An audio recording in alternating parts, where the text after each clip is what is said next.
Right. So, the introduction. Variations on a generation. As a vast solid phalanx, the generations come on. They have the same features and their pattern is new in the world. All wear the same expression, but it is this which they do not detect in each other. It is the one life which ponders in the philosophers, which judges in the labourers, which bask in the poets, which dilates in the love of women. Ralph Waldo Emerson.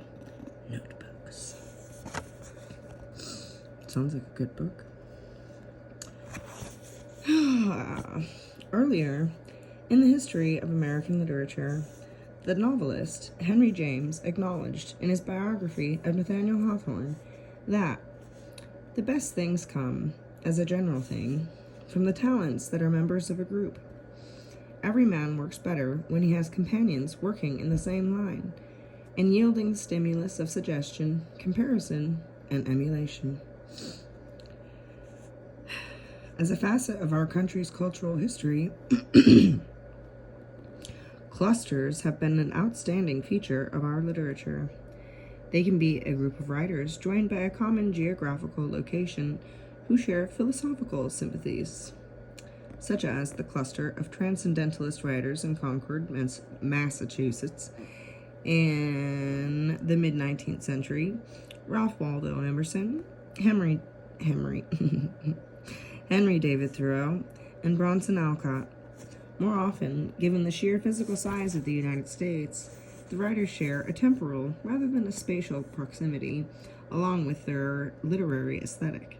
For example, the local color realists Sarah Orne Jewett, Lafcadio O'Hearn, and Kate Chopin, all born between 1849 and 1851, or the experimental modernist poets born in the decade between 1879 and 1888, William Carlos Williams.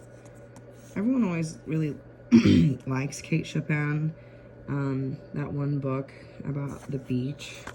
I never really got into it. I like Emerson. I like Thoreau. I never read Alcott. Or maybe I read a little bit, but not enough to be like, whoa. These painters,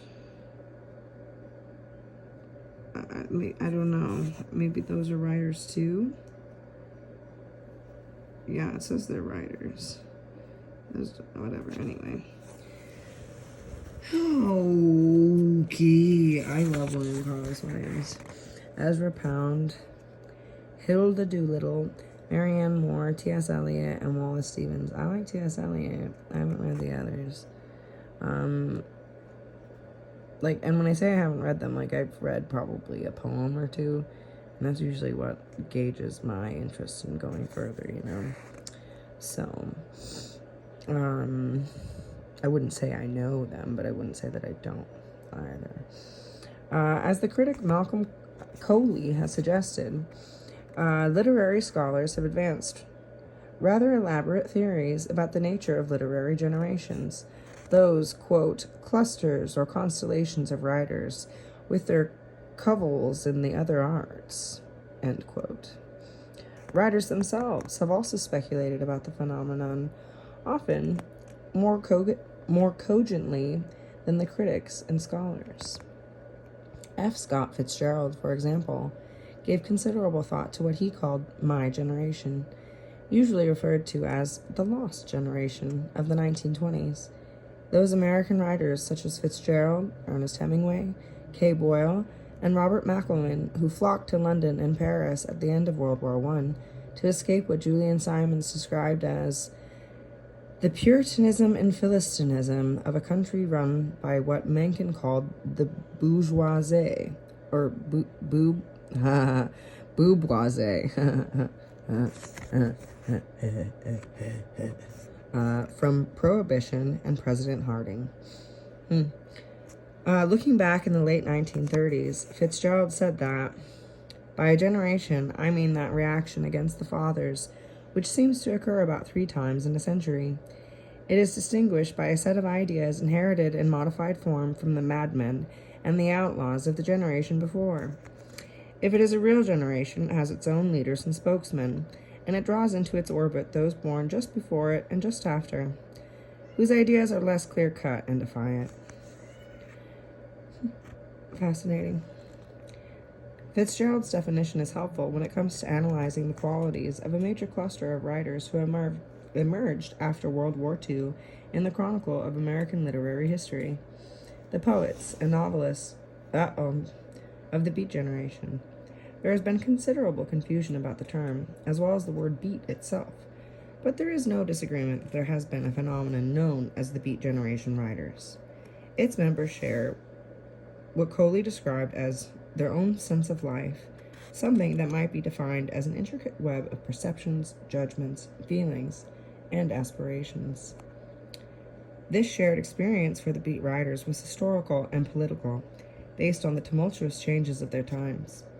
The historic events that began with America dropping the atomic bomb on Japan during World War II, and the political ramifications of the ensuing Cold War and wave of anti-communist hysteria that followed in the United States in the late 1940s and 1950s. I wouldn't call that hysteria, really, but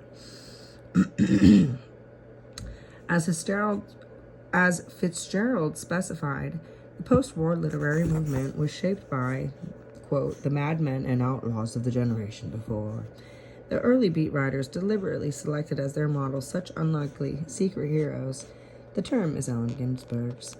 As the bop musicians Charlie Parker and Dizzy Gillespie, the French poet Arthur Rimbaud, the Welsh alcoholic performer poet Dylan Thomas, the California anarchist poet Kenneth Rexroth, and others outside the canon of acceptable Anglo-American literary models.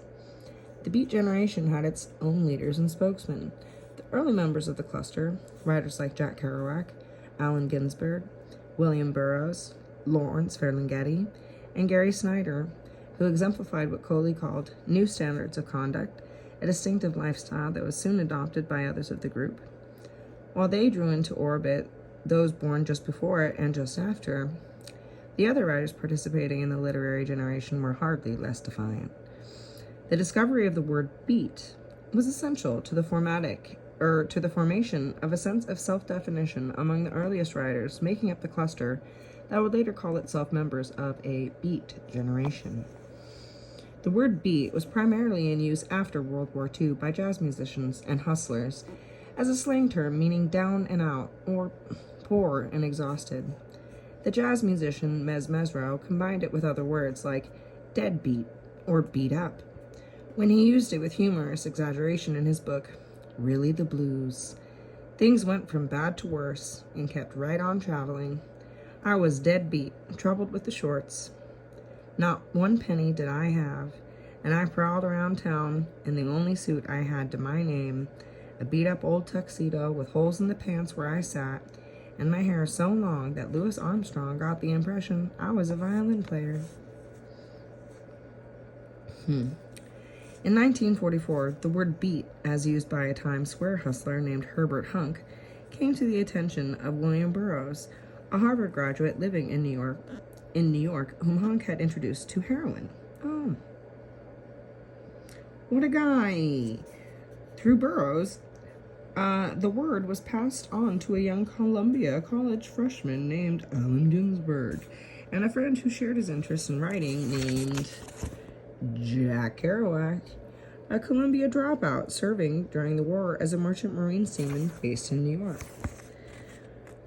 Oh, Lord. Did they really just, casually say that? I'm sorry. What? What? So this guy, Herbert Hunk, showed William Burroughs heroin, and he showed him the word beat.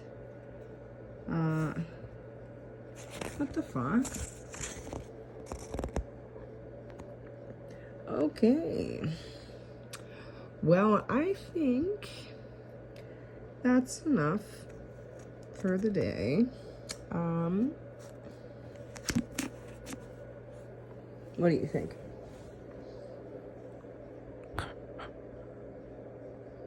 Is he gonna